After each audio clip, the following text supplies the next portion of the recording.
Howdy everyone, Pete Daddy here. We've had 3 new players added to Rulebreakers Team 2. I want to take a look at each of those. We have a brand new player SBC, plus I have been playing with Rulebreakers Kuluszewski. I want to give you a review of him, let you know if he's worth adding into your team. But before we begin, if you're new here, please make sure to subscribe down below.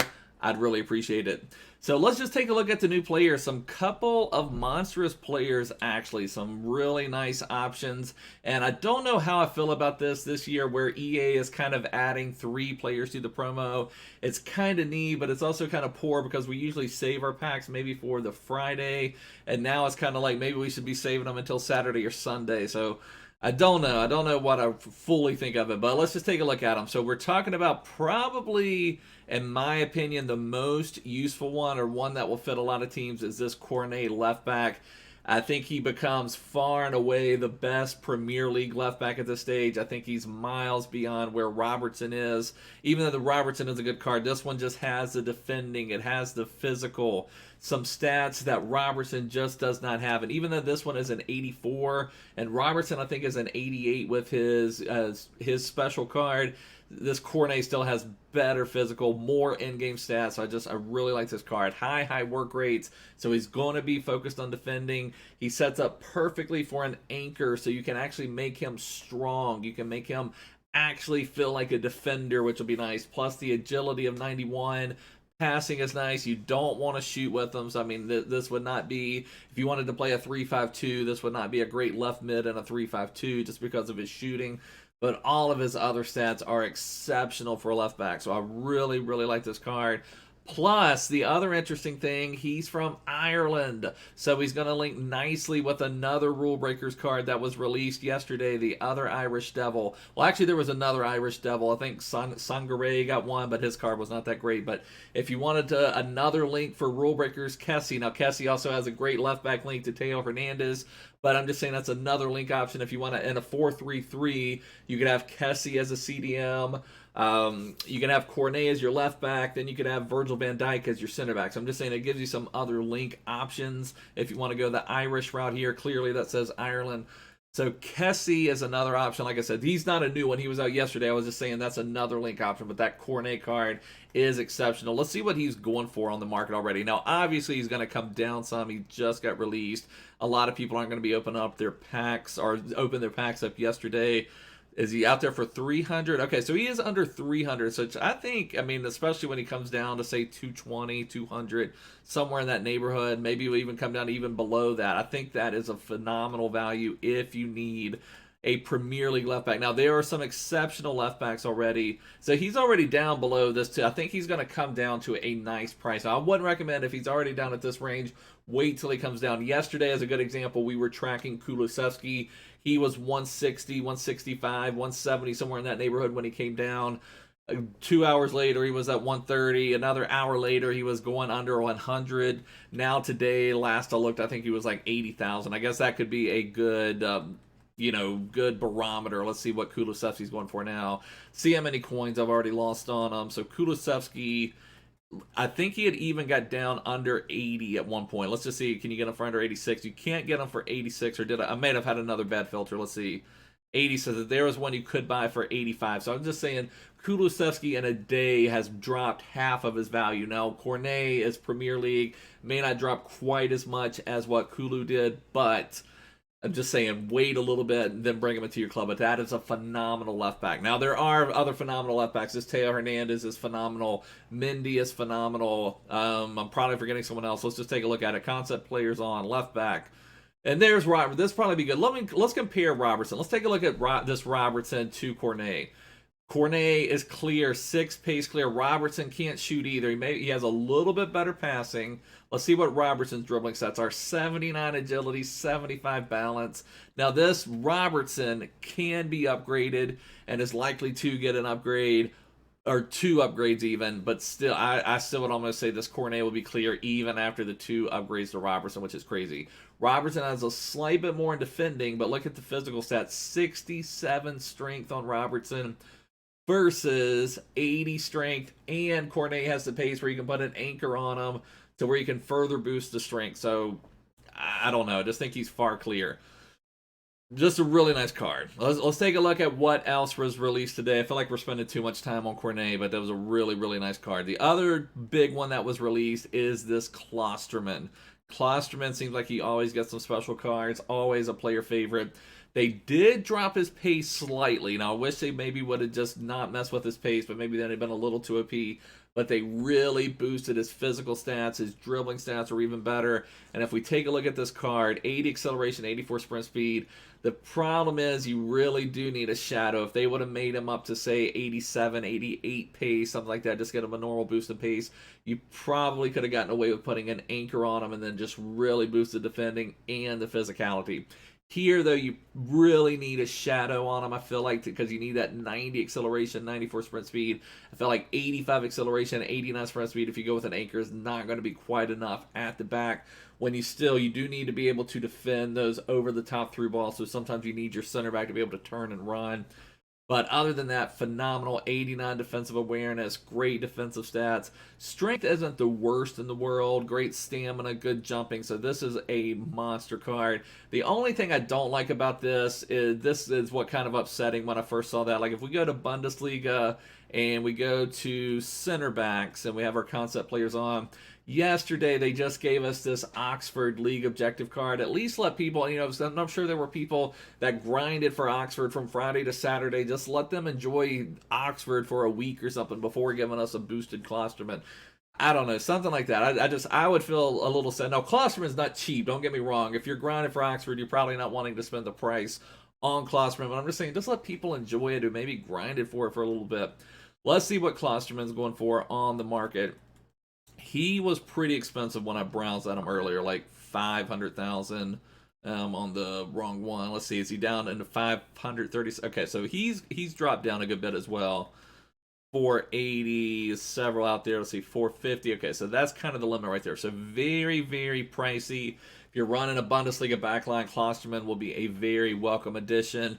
Going to give you a nice link to Neuer. Neuer, in my opinion, coming up against keepers is one of the toughest keepers to beat this year. It seems like last year it felt like Neuer was one of the worst keepers. This year it feels like Neuer is one of the best. So we'll give you a strong link to Neuer, which is also nice.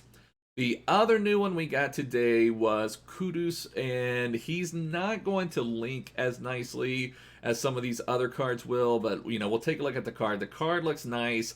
Another one they downgraded the pace on. I always hate when they do that, but they did boost his shooting. They really boosted his passing. The dribbling's going to be nice. He should feel good on the ball, but it's always frustrating. I mean, 97 agility, 99 balance, 86 acceleration, 85 sprint speed. Could maybe get away with putting like a hawk on him, something like that. I feel like you want a little bit of a pace boost. I mean, maybe could play him as a cam and just really not even, I don't know, maybe put a dead eye on him. I don't know for sure. This may be more, I mean, it's going to be tougher to fit in for sure, but he could be a nice super sub because with that 97 agility, 99 balance, he's going to feel even quicker. So I feel like he's not going to go for a ton of coins, but let's see what Kudus is at the moment. I feel like he's got to be fairly cheap. Yeah, I see 65,000 with no takers, 50,000 no takers. Yeah, so this may be one that comes down to basically discard value. If he's already at 30, he's already, let's see, is there any, yeah, he's already down to like 25. So, I mean, he's going to come down to basically discard value, maybe 15, 17,000 coins. But that's Kudus. But Kudus is an okay card. He's just going to be tough to link. We do have Eredivisie Player of the Month this year. Maybe we'll end up with some strong Eredivisie cards. I don't know, but just he's going to be very tough to link. The other new thing we got today was an SBC for a very, very nice card. And that, there it was right there, for this Dani Parejo right here. And Parejo, the problem with Parejo always is his pace is poor. So for Parejo, they upped him to 87 pace. The shooting is what they dropped, I believe. I think his shooting was a little bit higher, and then they dropped that down a little bit. But this becomes a phenomenal box-to-box midfielder type. You could play him in a couple different varieties, actually. Now, he is 3-star skill moves, 4-star weak foot, and he is medium. I'm never a huge fan of medium in the midfield. But I'm not as sure if the work rates matter quite as much this year, but just kind of putting that out there as well. But I do feel like there's a couple ways you could play him. I think you could put an anchor on him, make him a little bit slightly more defensive, but then he's still got that nice shooting, passing, dribbling where he could contribute. Or you could put an engine on him and just make him more of a dynamo in the attack with the passing, boost his dribbling up. His shooting is already okay. You know, you wouldn't want him to be a striker with those stats, but I think you could play him in a couple different ways. You could maybe even get away with putting a finisher on him, which could be really nice, would make his shooting phenomenal, but then would make his dribbling really nice as well. So that could be another way to play him if you're okay with where his pace is. But that Parejo is a nice card, and I think he is reasonably priced with an 83 rating. I hate that they do require a Rule Breakers player and then an 85 rating. So maybe Kudus could be the one that you buy. There's probably some cheaper ones out there, but Kudus may come down a good bit. People may be packing them and just trying to get rid of them. Or Sangare, I think, is another one that was released yesterday. Is probably going to be one of your cheaper options. I'm sure you can check FUTBIN. Probably Sangare may be the cheapest option at the moment. And then La Liga with a Team of the Week player. Team of the Week players are very accessible this year, at least as of this stage. Let's see what Sangare is going for at the moment, just so we have an idea. You know, he's maybe even come up. I don't know for sure, but special. Let's put him at like 20,000. Is he out there for 20? So yeah, even 18 with no takers. So this is probably your best bet. Even under 15 with no takers. 13. So there's one for 13,000 that I probably could grab. So, and again, this is another one, Ivory Coast links, but this is just not a very good card, unfortunately. Doesn't have great agility, doesn't have great pace. So this is just a card that's, I'm not even sure why EA put it out there, to be honest with you. It's not nothing, I guess, to buy for the Dani Parejo SBC, I guess is what he's out there for. The last thing I want to do, I want to go over Kuluszewski. I want to just share with you just a couple clips, talk about him a little bit. I'm playing Kuluszewski as a striker. I replaced Felipe Anderson, and I really like the Felipe Anderson card, but I'm played Felipe Anderson as a wide cam, you know, winger type, and I'm playing Kuluszewski as one of my strikers in my 4-2-2. I do have a tactics formation video on my channel if you'd like to take a look at that. Would be very helpful for you. I give a lot of clips on how to play that. But I'm playing Kuluszewski as one of my strikers and Arnautovic as one of my strikers. And so far, now this will say 11 games, but it's really 9 games because I had one opponent leave early. I guess they just needed a point to get their rewards done. They didn't give me the win, unfortunately. And then I had one disconnect loss, unfortunately. So it's really 9 matches. Just want to put that out there. So in 9 matches, and I had another one where I scored at like the 12-minute mark.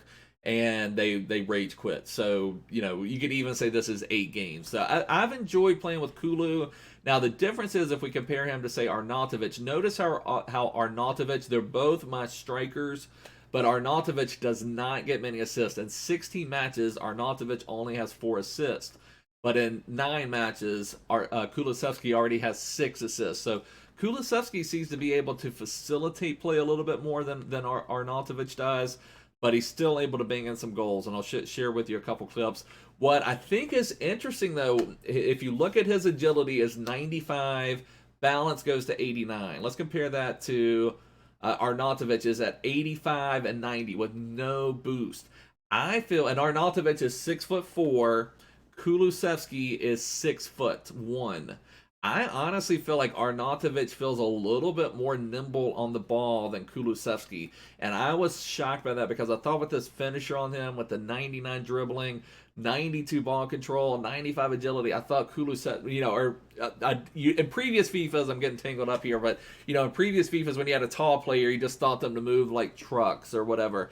And Arnautovic does not move like a truck. Like, he moves nicely with the ball. And even though his agility and balance isn't as high, Kuluszewski doesn't move like a truck, but he's not as nimble as Arnautovic.